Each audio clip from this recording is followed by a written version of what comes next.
New data shows 5 of America's hottest real estate markets are flashing serious warning signs for 2025. And these aren't random cities. They're markets experts have been hot on for years. By the end of this video, you'll know which major markets to reconsider, why timing matters now more than ever, and where the smart money is moving instead. Let's waste no time. Number 5, Tampa, Florida. Remember when Tampa's home prices shot up 30% in just 1 year? Well, that party's over. Today, Tampa's prices are barely growing at just 1.7% this year. It's like going from sprinting to crawling. Yes, Tampa has plenty of jobs in banking, healthcare, and tourism. The problem, these jobs don't pay enough for people to afford $400,000 homes. And that Florida migration trend?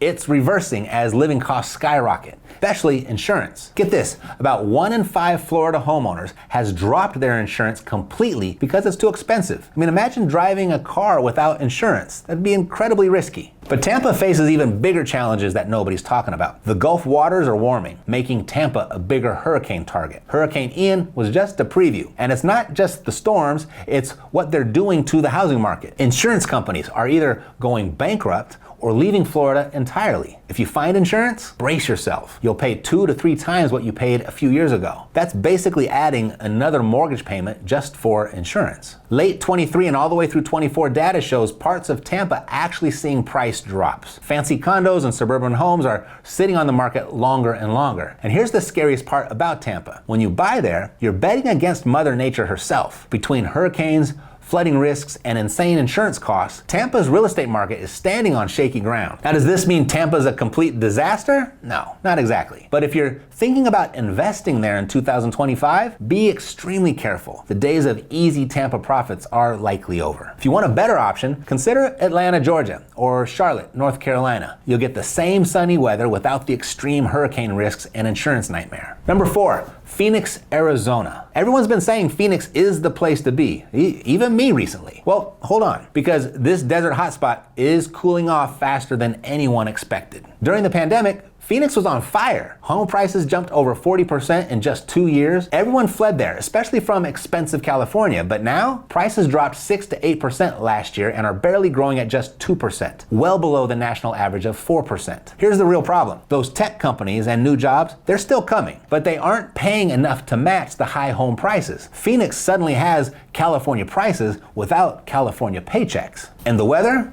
Summer of 2024 saw 100 straight days over 100 degrees. Some new residents are already packing up and leaving. Then there's the water crisis. Being in the desert, Phoenix is getting less Colorado River water, and officials question if they'll have enough for all those new homes. And speaking of those new homes, builders went wild constructing houses everywhere. Now there's so much inventory that sellers can't find buyers. It's a buyer's market, except buyers are having second thoughts too. Here's a surprising number. Phoenix is still growing, but only at 1.6% per year now, way slower than during the boom. And if people keep rethinking life in a place where their car might melt in the summer, well, you get the picture. Some experts predict Phoenix might see even more price drops in 2025. Not what investors want to hear. For Southwest investing, consider Southeast, like Atlanta, instead. You'll get growth and sunshine without the extreme heat and water problems Phoenix faces. Number 3, Austin, Texas. Everyone talks about Austin like it's the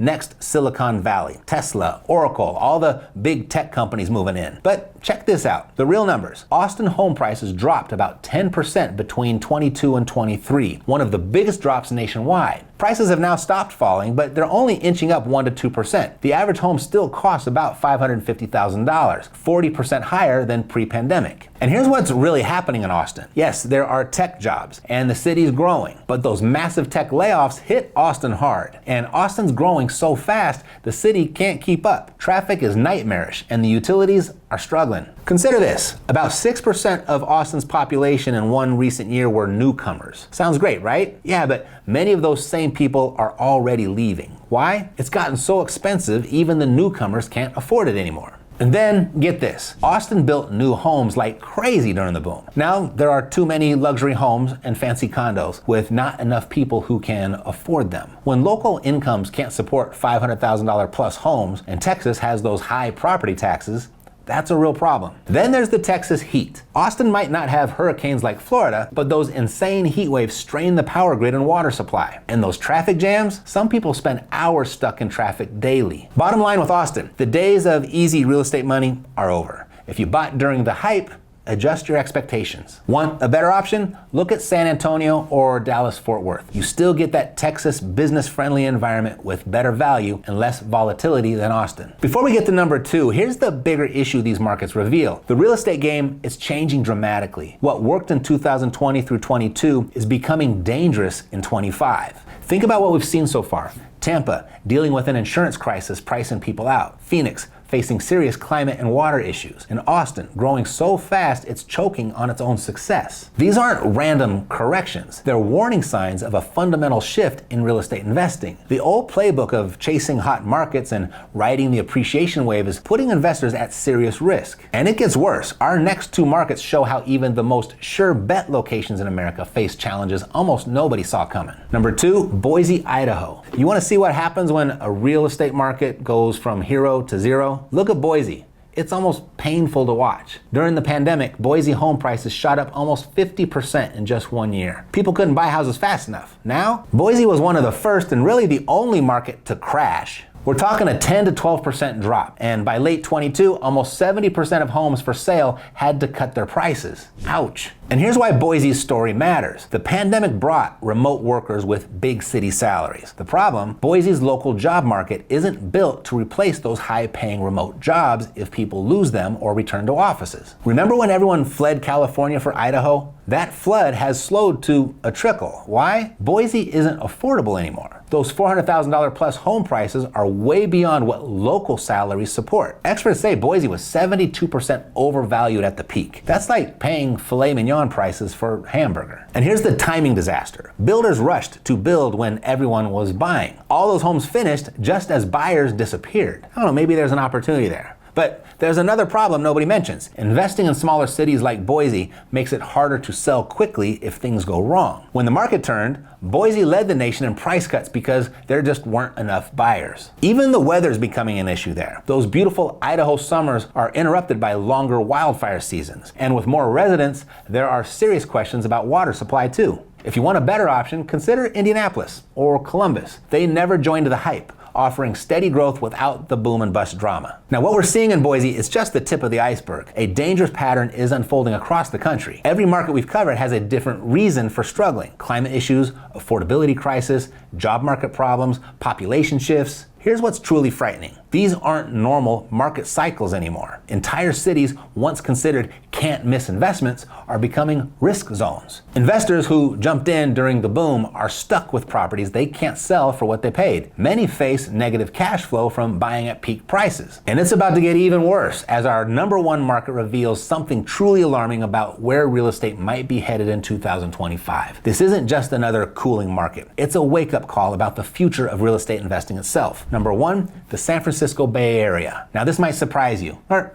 maybe it shouldn't. The Bay Area, once the ultimate sure thing in real estate, shows how dramatically things can change. The shocking number here is San Francisco home prices dropped 13.4% in 1 year. That's a $220,000 drop on average. The biggest price plunge of any major US city. And we're still talking about homes with an average price tag of $1.1 million. Try making those numbers work with today's 7% interest rates. But here's the real story. Remember when Silicon Valley was the unstoppable job machine? Those days, they might be over. Major tech companies are cutting back or relocating jobs. Office buildings sit empty, 30% vacancy rates. With remote and hybrid work, fewer people need to live in the Bay Area. Nearly half the residents are thinking about leaving. Their top reason?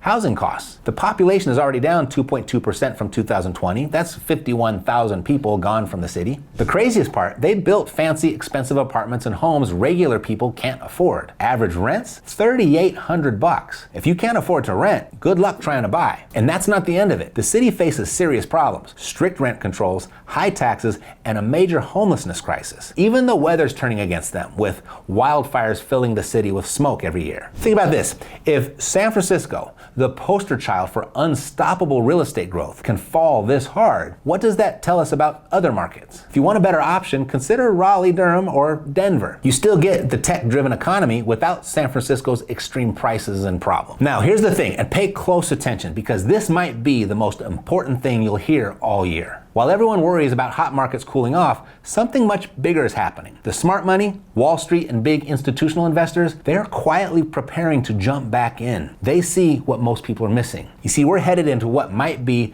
the perfect storm, but in a good way, if you're on the right side of it. Here's the simple breakdown. First, hardly anyone's building new housing right now. What's finishing right now started years ago. After that, there's gonna be a huge gap. Not enough homes, not enough apartments, not enough anything. Second, more people than ever are forced to rent instead of buy. With high interest rates and home prices, most people can't afford to buy anymore. They have to rent. So what happens with more renters but fewer places to rent? Rents go up. And who makes money when rents rise? The owners. So here's the opportunity. While everyone else is scared, we're seeing some of the best real estate deals in years. There's a small window right now before big money rushes back in and drives prices up again. So here's the real deal. In the next few years, there will be only two types of people: those paying rent and those collecting it. Which side do you want to be on? Because real estate isn't just about making money. It's about making sure you and your family are on the right side of what's coming. But I know what you're thinking.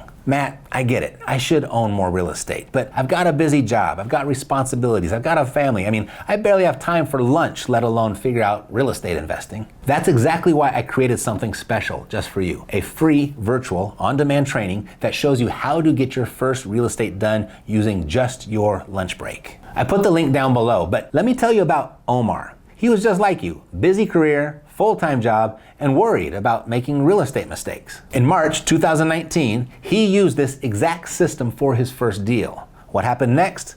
His confidence went through the roof. He bought his second property while sitting in the Denver airport. Today, he owns over 20 properties, but none of that would have happened without that crucial first deal. So in this free training, I'm gonna show you everything that I showed Omar. The lunch break deal finder system to evaluate properties in just 15 minutes. How to build your power team so others do the heavy lifting, perfect if you're short on time, and the exact checklist to avoid messing up your first deal. Your first deal, it doesn't have to be perfect. It just needs to get done. And if you've got a stable job and good credit, you're in the perfect position to do this. You'll see the link below. No fluff, no theory, just practical steps to get your first deal closed. There's this small window of opportunity right now before the market runs away from most people. The question is, will you run with it or will you be left behind? If you need help with anything else, let me know. Thanks for watching. I'll see you next time. Take care.